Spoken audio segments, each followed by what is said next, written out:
Welcome back to Love It Film. My name is Jamie, and today's guest is our first ever Pixar character. No, it's not Lightning McQueen. We have Nemo from Finding Nemo. Alexander Gould. He's not just Nemo, he's a great actor. He's been in lots of things. You might recognize Alexander immediately from his role as Shane in Weeds. Weeds was a huge show back in the day. I think Alexander was in every single episode, so I mean, if you watch the show, you definitely know who Alexander is. I mean, just in terms of the other stuff he's done too, it's all stuff that I'd immediately have a million questions for.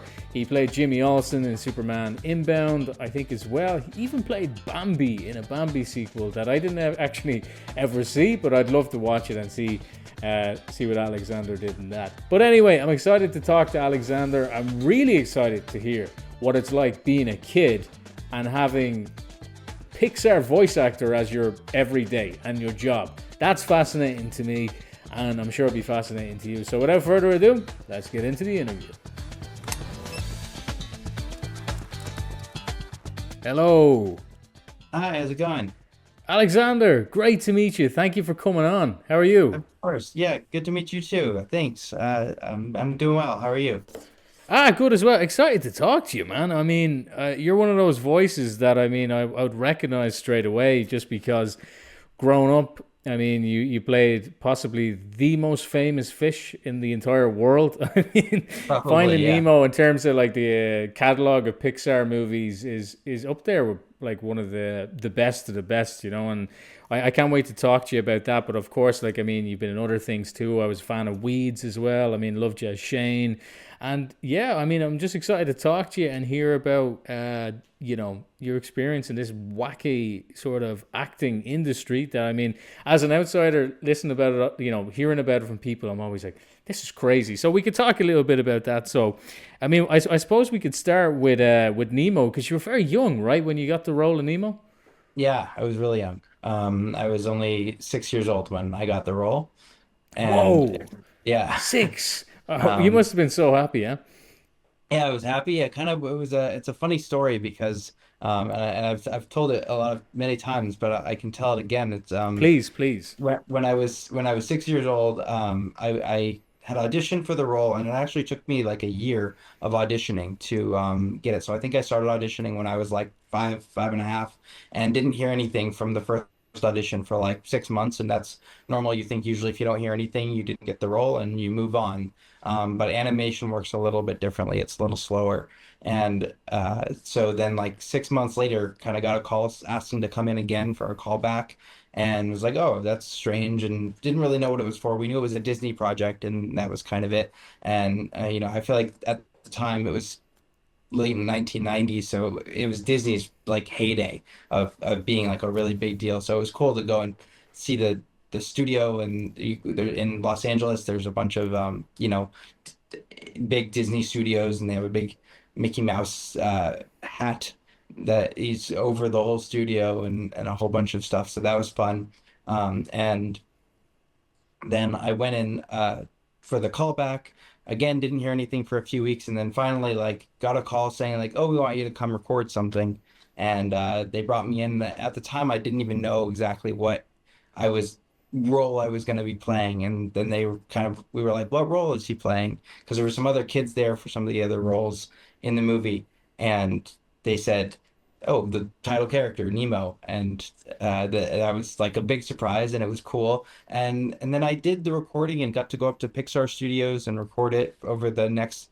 It took like 4 years of filming, or 3 years. Wow. So I started when I was six, finished when I was around nine, and and it was a fun experience, but I don't think we really understood how big of a deal the movie was going to be until it came out. And then it came out, and it was just like you said, it was one of the all-time like Yeah. Pixar, like biggest hits for Pixar. Alexander, it's global phenomenon. I'd say something like that. I mean, I grew up in a family of 7 kids, and I mean, Nemo was the type of movie that would come on, and you just watch it over and over and over again.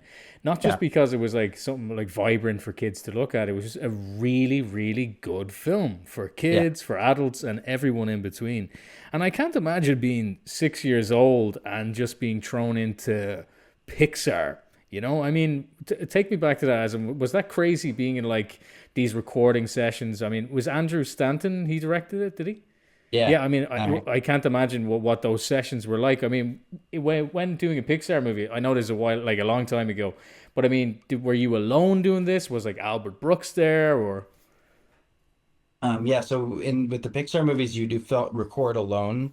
They do everyone's kind of lines individually. I was with the director, with Andrew Stanton, and he would be there and be telling me how to read the lines, kind of working with me to get what he wanted. But yeah, I was alone in the recording studio, but I recorded like I would say probably three dozen sessions over the course of those 3 years, where I'd go in for a week, 2 or 3 days, and or up to a week, and go to Pixar and go in and record. And then the Pixar at the time, I was up in San Francisco, and it was a cool blend of like artists, animation culture, and startup culture. Kind of when that was really like big. I met Steve Jobs at one point because he was a big investor in no? Pixar, which was very cool. Um, What was he and like, so Steve? Was Steve Jobs? I mean, is any, like I know, like I mean, it's not every day you get to ask someone what was Steve Jobs like. right, yeah. I mean, when I met him, he was nice. I met him, in passing at a party that they were having at Pixar. But he came up and he shook my hand, and he said, "This is Alexander, and he's going to be our Nemo." And he said, "Oh no, nice to meet you." And he was very, in that moment, very soft spoken. I Yeah, know he has a reputation for having been very intense in various situations, but meeting a 6-year-old kid, he was very nice. Uh, yeah, um, but yeah, I was, got to shake his hand, and at the time didn't really know who he was. In retrospect, it's like a very, very cool, very big deal. Um, yeah. Big which time. is I mean, I can't imagine being in your shoes. I mean, just I can imagine a lot of people can't. I mean, what was it like being a child actor though? I mean, was it hard going back to school after being in this super fun environment where I mean, as you were saying, I mean, you're meeting people in these parties and stuff like that. You're seeing like Mickey Mouse hat on buildings, and it's just this magical world. I mean, what was it like going back to say school and stuff like that? Yeah, so I was actually homeschooled for most of Oh, my cool. childhood because of doing different roles and acting and auditioning a lot. So that was kind of its own interesting piece of my story. But it was cool being a child actor. It was definitely like exposed me to a lot of different parts of the world from a young age, which was exciting, a little exhausting at times because I'm only a kid and kind of in this Yeah, very adult industry and world. And like you're saying, the entertainment industry has a lot of different colors to it. I was luckily exposed to mostly only the good parts, like thank goodness, but there are definitely shadier parts of that industry as well. yeah, And I definitely had my share of events and parties and things that I went to where I was the only kid in the room, and that was, taught me how to kind of grow up in a real yeah. quick in a lot of It ways. would, wouldn't it? I mean, I'd imagine that'd be intimidating, no?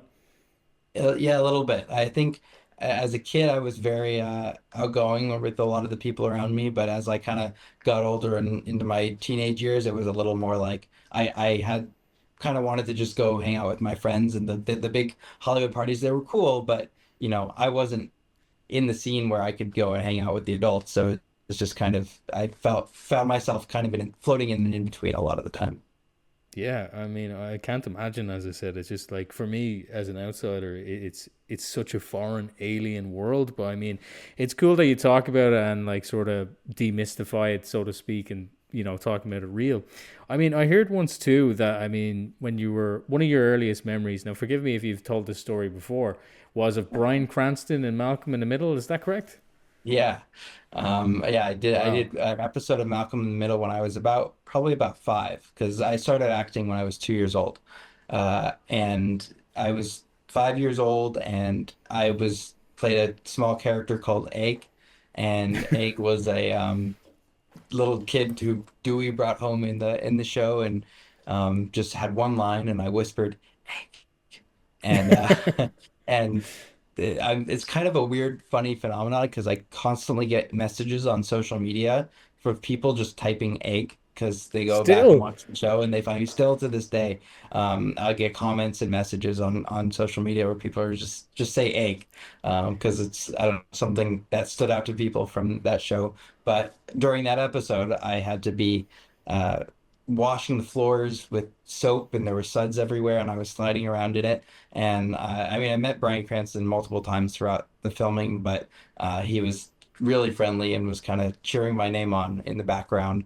And for whatever reason, he was there when I was sliding around on the floor, and yeah, he was a very sweet guy, and it's cool to kind of have been able to meet him years before he really came to like be the figure that he is now with Breaking Bad and everything he's done since then.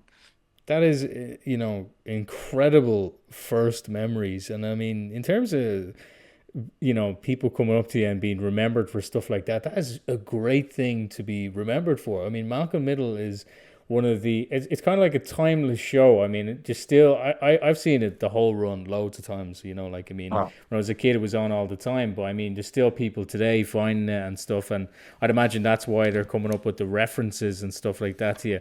I mean, speaking of when you were that young age and you were in all this entertainment industry, you're also in a movie called Wheelman with Rainn Wilson in the desert, which is really Yeah. interesting too. I mean, talk a little bit about that. I'd say that was Yeah. a crazy experience. This was before The Office, right? So he wasn't like the Rainn Wilson that we'd know now.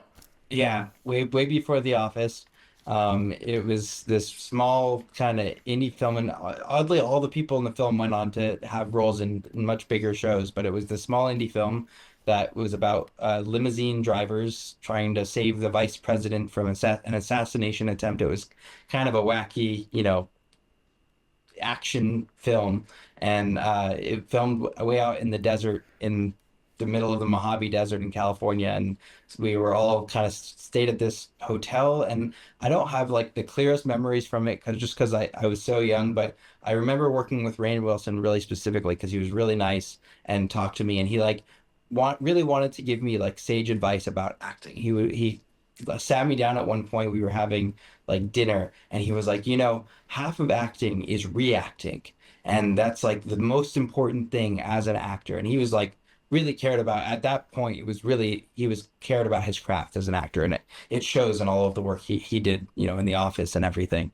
Um, but he was not anything like his character in The Office. He was super sweet and really really gentle and like took a special like liking to me. I think he probably was good with kids at the time, and I remember he's the stand-up from that whole experience because he like made sure I was always like comfortable and having a good time. And have you run into Rain since making the movie, like just while going around or? Yeah, it was several years later, when I was in Leeds, I went to, I think I was at the Emmys or some award show, and he was there, and I was there, and he came up to me actually and was like, I don't know if you remember me, but, he was on The Office at this time and a big sensation. He's like, I don't know if you remember me, but we did that crazy, limousine movie back out in the desert. And I was like, of course I remember you. And I said to him, like, yeah, I'm a huge fan. And he said, well, I'm a big fan of you and Weeds. And that was a really, really cool moment because I got to work, talk with Rainn Wilson and at the time he was Dwight in The Office, and he told me he was a fan of mine. So that was fun. Yeah, that's not something that happens to anyone every day, you Yeah. know. I mean, speaking of things that doesn't happen to anyone, Weeds was huge, you know. It was something Yeah. like 102 episodes, and Yeah. am I right in saying you were in every episode? As in, I saw Yeah. this online. That is insane. That must have been a surreal experience. I mean, you're a little bit older then. I mean, working with people like Elizabeth Perkins and all these actors. I mean, what was Weeds like? And if you had to say summarize it now in a sort of not in a hindsight type of way, but like looking back, like of the experience, what was it like? Yeah. It was a really great experience. It was fun. We filmed, yeah, I mean, I filmed every summer from the time I was 10 years old to the time I was 18. And so it was like a big chunk of my formative years. And like I said, I was very lucky to be in like the good side of the industry. Everyone who worked on that show was amazing. They were great to work with and taught me a lot about acting and filming on a set and being on a show. And yeah, it was a really cool experience. And I got to kind of like I said with the Emmys, got to kind of experience a lot of interesting, cool things because of it. And it's a fun show. Watching it back is just it's such a entertaining and interesting show. I think it really like um, had a big cultural impact because it was talking about marijuana before it was legalized for most places, and it was kind of right at the edge of culture. So that was cool too to kind of be a part of. If you're a fan of Love of Film and you're watching us here on YouTube, please subscribe. I mean, it would really help us. I mean, if you like our stuff, we post reels all the time on Instagram, on TikTok, and please leave a review. Reviews do great for us. I mean, helps us make more of these videos on Apple Podcast reviews. That's where the magic happens. So if you have time and want to give your thoughts, it doesn't have to be positive too. If you don't like what I'm doing, you can write that down. You can get angry. Yeah, leave a review. If you're enjoying Love It Film, over here, the show, with me, talking to these people about movie things, you can help us directly by signing up to our Patreon. The links are in the bio. I mean, hey, a little goes a long way. So if you want to do that, I really appreciate it. Yeah, and I mean, it was just different as well in a good way. And I mean, your character, there was such, of course, dark themes, and the fans are so passionate about it too. I mean, say a lot of people don't like Shane's ending, or there's people saying, "Oh, I'd have a better ending." I really liked your idea for Shane's ending. I saw on Instagram where you were saying you wish he took the Dexter Morgan route of like he started using his craziness for actually taking out bad guys. I like that as well. So I think that Yeah, would have been cool, you know. yeah, Now, it's dope. speaking of other things you did, I mean, during these time periods, I'm a big Supernatural fan. I mean, I don't know if you can see it, but here's my tattoo from Oh, Supernatural. cool. Dean and Sam have Thanks. this in the show. But you were in an episode called Death Takes a Holiday, and you worked right with Jensen and Jared. And I mean, for me, when I remember, say, even just doing the prep for this interview, I saw your name come up in Supernatural. I was like, you were in Supernatural? And I look and I was like, oh my God, that is you. And I remember the episode well. I mean, what was it like working with Jensen and Jared? I mean, again, that must have been just surreal. Yeah, it was a cool experience. I never watched the show while I was on it, so it wasn't like I knew of it, but at the time it was just like another acting role that I did. But the Yeah. guys who were on the show were great. They were really friendly. I remember I had a scene where I had to like I was supposed to be punching. I don't remember which one of them it is, but punching one of them in the stomach, and he has like washboard abs, so he kept being like, Yeah. hit me harder, I can Mhm. take it. Like we gotta make this look good. Like, and I remember just hitting his stomach, and like it literally felt like punching like a cement wall. Like it I'd was say so. crazy. I can't actually remember if that was Dean or Sam you were doing that to, but I wouldn't be I think it surprised if was you said Dean. I. Yeah, Jensen Ackles. I wouldn't be surprised if Yeah, it was either one though. Those dudes are just the coolest guys in the world, man. I mean, yeah, I'm jealous that you got to work with them. Now, as we were saying, I mean, you had sort of a unusual childhood to say the least. I mean, totally. with say being in all these films, but I mean, there's so much of a positive cultural impact, and I think especially with Nemo. I mean, there's lots of charities associated with Nemo, Yeah, and I mean, it helped a lot of people with the movie coming out, and it helps people get interested in. Say preserving the ocean and wildlife. When did that cultural impact come into your mind? I mean, was it much? Obviously, you were a child when you did the movie, but as you were yeah. going on, when did that hit you? Oh my God, this was huge.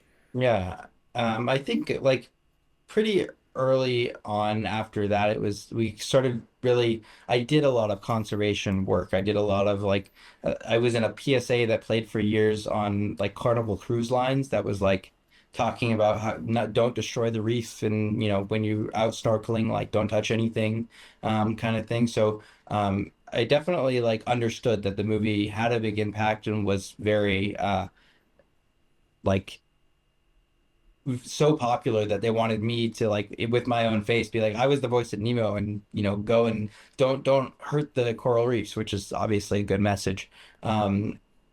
And yeah, I think that, and then just over the years, it kind of constantly would come up, and there's so many people who even to this day will reach out and ask for autographs, or for because it's for me to talk to them, and because it is such a big cultural piece, and yeah, I just feel blessed to have been a part of it. Yeah, I mean, and as I said, I mean, even as a kid, I mean, and as an adult now, I love the movie. So thanks for being there, man. I think it's a, as I said, it's just a good film, and it's not just a good kids film, if you know what I mean. Yeah, for Now, sure. another question I want to ask you about is, I mean, you've been in so many things. I mean, you have more experience than I'd say a lot of actors starting out because, I mean, you were sort of growing up with this being the norm, weeds, episode after episode, knowing where to hit your marks, and all these things that people are learning over time. Would you be interested in, say, directing and writing? Because I'd imagine if anyone could do it, it'd be you after being living in this and grown up in that. Would that be something you'd be interested in doing down the line? Yeah, it is. I've actually have a couple of screenplays that I've written that I'd love to get produced. I kind of am, after my career in acting, which I'm still pursuing just to some degree, but I'm kind of wear many different hats. I'm also a software engineer and kind of I'm running my own software company. Cool. Um, there's kind of a lot of different things I have spinning, but yeah, I would love to act, to direct, to write, kind of all of the above. Right now, I'm actively auditioning again for roles. So hopefully something will work out soon, and we'll see me in something soon. Ah, definitely, 100%. As I said, if anyone knows what they're doing, it's you. I mean, with auditioning too, it's so different to say when you were younger too, because ever since COVID, most of the things is like us right now. We're on Zoom for self tapes and auditions and stuff like that. I'd imagine. I mean, even from talking from other actors, sometimes it's a good thing because if you're doing a self tape, you can just do it as many times as you want until you get it perfect. But then if you're going into an audition, sometimes there can be downsides to that. Do you have any thoughts on that? Do you think, have you experienced these Zoom auditions? Yeah. So I've done both. I've done Zoom auditions and the self and obviously in-person auditions for a long time. Personally, I miss the in-person auditions because you get a chance to kind of really step in and like perform your role, meet the people who you're interacting with.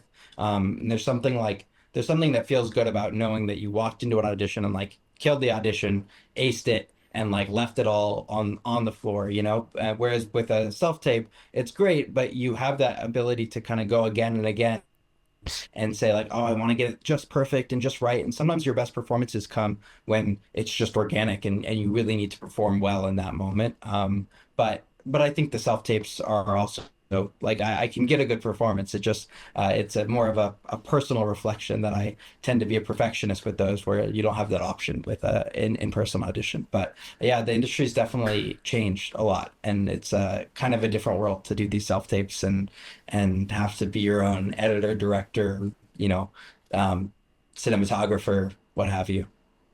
Yeah, and I'd imagine the only thing that hasn't changed is the rejection part of it. And as I said to you, Alexander, I mean, like there's actors have been talking on this, and they're always saying the same thing that you have to have a really thick skin, and it really is possibly like the biggest profession in terms of rejection. It's constant. You want something, you don't get it. I mean, what advice would you have for people starting out who are dealing with that for the first time? I mean, this constant, oh, I want this, and people are saying, oh no, you're not right for this type of thing. Yeah. Something that I found is really helpful for me with that is having other interests, other activities that I'm also pursuing at the same time because that is a reality of auditioning is you're gonna have 100 auditions and you might book one of them. So that's having other things that are going on. Feels good because you want to kind of do an audition, give it your absolute 150% best, and then kind of be able to step away and focus on the other things you have in your life and let it free to the universe to hope that you book the role, but know that if you don't, it's okay because I have other things going on. And then yeah, just keep going because I've met actors who said, I auditioned for 5 years and didn't get anything, and then I booked this role of a lifetime, and it finally started happening. And then a lot of times you book one thing and the ball gets rolling and people want you in their other projects. So just kind of patience and perseverance and also have some other interests that you're pursuing at the same time. I mean, that's great advice, and I think anyone starting out, I mean, That'd be great to listen to and take on board, because I can imagine, I mean, as someone who's not an actor, that sounds tough, you know, to put your effort into things and not have it go your way. Another thing I want to ask you about, Alexander, and forgive me for going back onto the Pixar subject, but I read as well, this is something I didn't know about Finding Dory. You did a cameo in this because obviously you're an adult now. I mean, voicing Nemo, what are you going to do? Put the pitch up really high on your voice? I mean, what was it like coming back to Pixar as an adult for the sequel? It was a cameo role, wasn't it? Yeah, it was a cameo role. I'm a truck driver towards the end of the film when they're trying to escape back to the ocean. And they get into a truck, and I was one of the drivers of the truck and shouting, some words about the fish are trying to escape or something.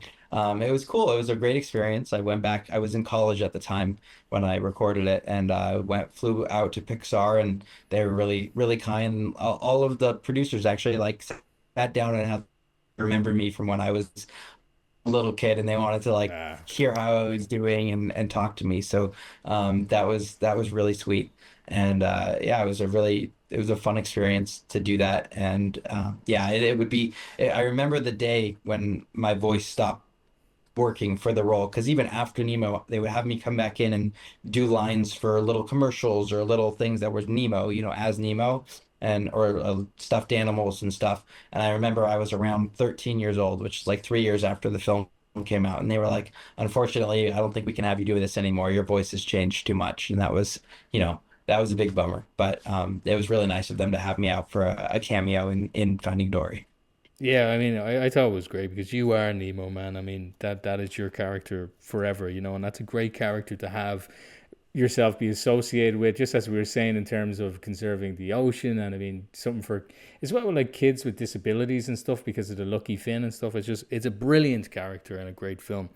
I'd say towards the end of interviews as well, we always ask questions about, say, like what advice you would give to young actors starting out and stuff like that, Alexander. But I'd say what would be a little bit more interesting would be to ask yourself, what advice would you give to the young Alexander starting out his acting journey?